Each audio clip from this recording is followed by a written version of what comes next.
လက်ရှိ2025ခုနှစ်တွင်နျူကလ িয়ার လက်နက်ပိုင်ဆိုင်သောနိုင်ငံများမှာအောက်ပါအတိုင်းဖြစ်သည်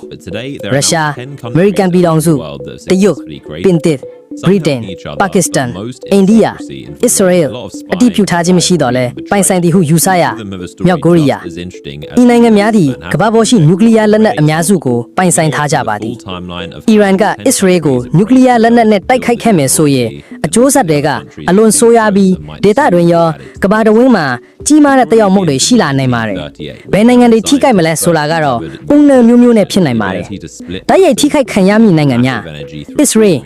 နျူကလ িয়ার တိုက်ခိုက်မှုရဲ့ပြစ်မှတ်ဖြစ်တဲ့အတွက်အစ္စရေးနိုင်ငံရဲ့မြို့ကြီးပြကြီးတွေအခြေခံအဆောက်အဦတွေလူဦးရေတွေဟာအကြီးအကျယ်ပျက်စီးဆုံးရှုံးမှုတွေနဲ့ကြုံတွေ့ရမှာဖြစ်ပြီးချက်ချင်းတိတ်ဆုံးမှုဒဏ်ရာရမှုအပြင်ရေရှည်မှာရောင်ကြီးတက်မှုကြောင့်ကျန်းမာရေးပြဿနာတွေစီးပွားရေးပျက်စီးမှုတွေလည်းဖြစ်ပေါ်လာပါလိမ့်မယ်အီရန်ဒီအစ္စရေးကလည်းနျူကလ িয়ার လက်နက်ပိုင်ဆိုင်တယ်လို့ယူဆရတဲ့အထက်အီရန်ရဲ့တိုက်ခိုက်မှုကိုလက်တုံပြန်ရင်အီရန်နိုင်ငံပါအကြီးအကျယ်ပျက်စီးနိုင်ပါတယ်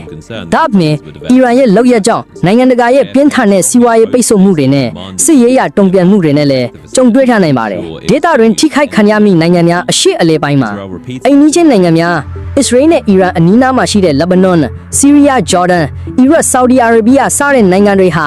ရောင်ကြီးဖြန့်ကျက်မှုကြောင့်တိုက်ရိုက်ထိခိုက်နိုင်ပြီးလေထုထဲမှာပြန့်နှံ့လာတဲ့ရောင်ကြီးအမုံမွားတွေဟာလေတိုက်တဲ့ဘက်ကိုလိုက်ပြီးကြောက်ရောက်နိုင်ပါတယ်ဒါအပြင်ဒုက္ခရေအရေးစီးပွားရေးပြဿနာတွေနဲ့ဒေသတွင်းမတည်ငြိမ်မှုတွေလည်းဖြစ်ပေါ်လာနိုင်ပါတယ်စစ်ရေးပဋိပက္ခကြီးထွားမှုကြောင့်လည်းနျူကလ িয়ার တိုက်ခိုက်မှုတစ်ခုဖြစ်ပွားခဲ့ရင်ဒေသတွင်းစစ်ရေးကြီးတစ်ခုအဖြစ်အလွန်လျင်မြန်စွာပြန့်နှံ့သွားနိုင်ပါတယ်အမေရိကန်နဲ့မဟာမိတ်နိုင်ငံတွေအီရန်ရဲ့မဟာမိတ်နိုင်ငံတွေပါဝင်လာပြီးပဋိပက္ခကပုံမကြီးထွားနိုင်ပါတယ်ကမ္ဘာလုံးဆိုင်ရာတက်ရောက်မှုတွေများ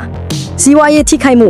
ရင်းနှီးဈေးနှုန်းသည့်အရှေ့အလယ်ပိုင်းဟာကမ္ဘာရင်းနှီးထုတ်လုပ်မှုရဲ့အဓိကနေရာဖြစ်တဲ့အတွက်ပဋိပက္ခကြောင့်ရင်းနှီးဈေးနှုန်းတွေအဆက်မတန်မြင့်တက်ပြီးကမ္ဘာစီးပွားရေးကိုထိခိုက်စေပါလိမ့်မယ်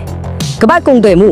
ကုန်သွယ်ရေးလမ်းကြောင်းတွေပိတ်ဆို့တာလုံခြုံရေးအခြေအနေတွေကြောင့်ကမ္ဘာကုန်သွယ်ရေးစနစ်တစ်ခုလုံးရပ်ဆိုင်းသွားနိုင်ပါတယ်နိုင်ငံရေးမတည်ငြိမ်မှုနျူကလ িয়ার လက်နက်သုံးစွဲမှုဟာနိုင်ငံတကာလုံခြုံရေးကိုကြီးမားစွာချိန်ချောက်တာဖြစ်တဲ့အတွက်ကုလသမဂ္ဂ UN လွတ်နိုင်ငံတကာအဖွဲ့အစည်းတွေရဲ့အခမ်းကဏ္ဍကအရေးပါလာပြီးကမ္ဘာနိုင်ငံတွေအကြားဆက်ဆံရေးတွေရှုပ်ထွေးလာပါလိမ့်မယ်ပတ်ဝန်းကျင်ဆိုင်ရာတက်ရောက်မှုတွေနျူကလ িয়ার တိုက်ခိုက်မှုကြောင့်ဖြစ်ပေါ်လာတဲ့ရောင်ကြီးတက်မှုတွေဟာဒေတာရင်းမှာတာကကမ္ဘာတော်ဝင်းလုံးကိုပါရေလီမြေတွေမှတဆင့်ပြန့်နှံ့နိုင်ပြီးရေရှည်မှာတဘာဝပတ်ဝန်းကျင်နဲ့လူသားတွေရဲ့ကျန်းမာရေးကိုကြီးမားတဲ့ထိခိုက်မှုတွေဖြစ်စေနိုင်ပါတယ်နျူကလ িয়ার လက်နက်ပြန်ဖွာမှုနျူကလ িয়ার လက်နက်စတဲ့အယုံဖြူခဲ့ရင်တခြားနိုင်ငံတွေကလည်းကိုကာကွယ်ဖို့အတွက်နျူကလ িয়ার လက်နက်တွေထပ်မံထုတ်လုပ်ဖို့စ조사လာနိုင်ပြီးနျူကလ িয়ার ပြန်ဖွာမှုပုံမများပြားလာနိုင်ပါတယ်ကမ္ဘာစားနပ်ရိက္ခာဖူလုံမှုစစ်ရေးကြောင့်စိုက်ပျိုးရေးထိခိုက်မှုတွေကုန်သွယ်ရေးလမ်းကြောင်းတွေပိတ်ဆို့မှုတွေကြောင့်ကမ္ဘာ